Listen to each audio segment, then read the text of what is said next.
Welcome back to the show. Chris Fothergill Brown from youtube.com/that'srank. It's Wednesday. What is on the proverbial menu?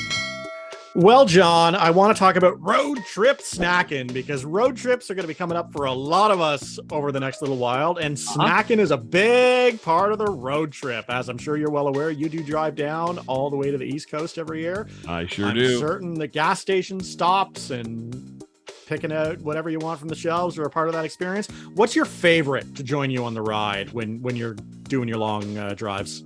I try and avoid things like chips and dip because that's kind of my go-to, my favorite, but it makes me sleepy, right? So for good energy on the road, I tend to go with like a really kick-ass sandwich. A sandwich is really, that's ham, roast beef.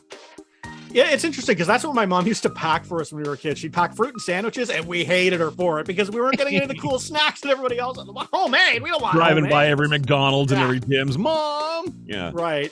Yeah, no, but the sandwich is a good one. It sounds like you're planning out your road trips well, which is good. You've got to do two things. You got to take care of sleep management and pee management on your road trips. So well, you don't. The benefit of having a dog, right? You tend to make more pee stops, which benefits us both.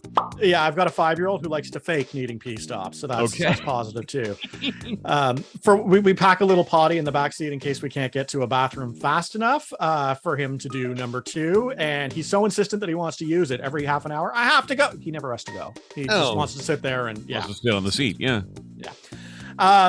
Anyway, so that was a weird turn. It did. Not the way I expected it to go. Yeah, wrong road for the trip. But these days, it's mostly licorice and Gatorade Zero for me when I go. I don't get into all the weird stuff I used to as a kid, but there was a point in my mid-20s when the gas station raids were a central theme for any road trip.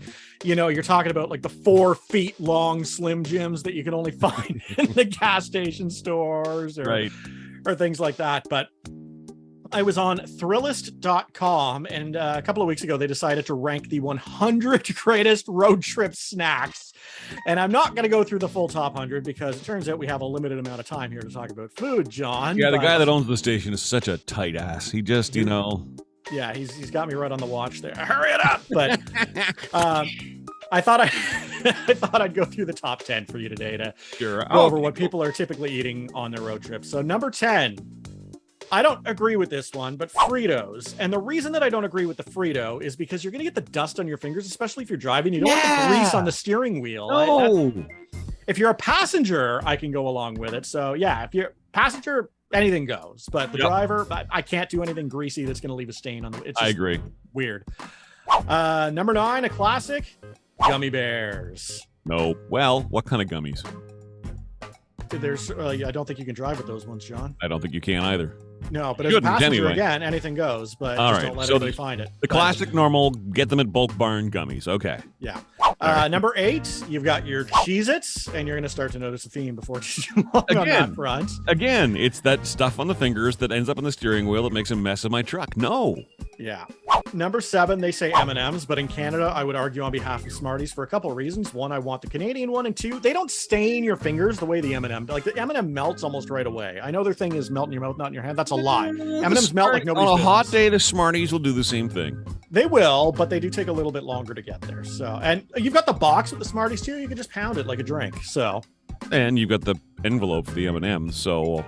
Yeah, they spill easier. Same thing. You know what? They're one and the same. I won't kick you out of my car for eating either. Okay. Number 6, Cheetos. Again, that's the worst scenario for the driver right there. Yeah. What's wrong with these people, Chris? Number 5, Goldfish. You can tell cheese is really popular. This was done in the United States. It's a cheese-eating country. I don't know what to tell you, but we're going to get off the cheese now, thankfully. Yay!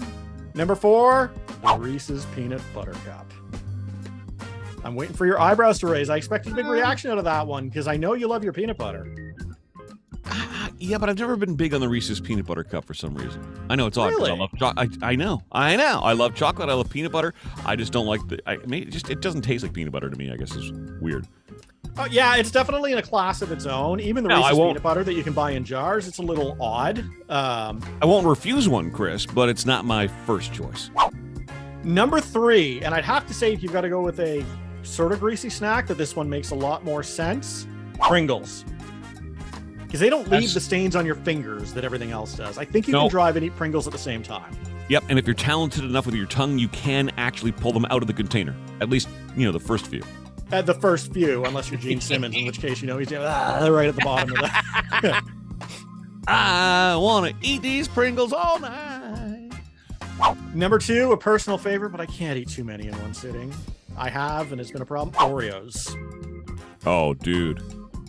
Yeah, it's so hard to stop yourself, but I just know what it does to me at this pace. If I eat more than 2 or 3 in a sitting, it's gonna ruin the whole road trip. It's heavy in the stomach, and it just makes you want to pull. I just need to hit the road stop. I need to nap for a while. Yeah, absolutely. I think I could do about 2 every couple hours. So if it's a long road trip, go through about 8 a day, but you got to really pace yourself on those. And then number 1, you and I are going to be aligned on this, Doritos. No, not while you're driving. Absolutely not. That goes back to the Cheetos dust finger thing. It's not, doesn't work for me. Yeah, I mean, you know what? It sounds to me like what they're doing is they're digging into bags that are convenient to sort of, put in the glove box between you kind of thing, and it's easy to pick at while you drive. I'm going to stick with my sandwich and maybe a Mars bar for a nice little energy boost.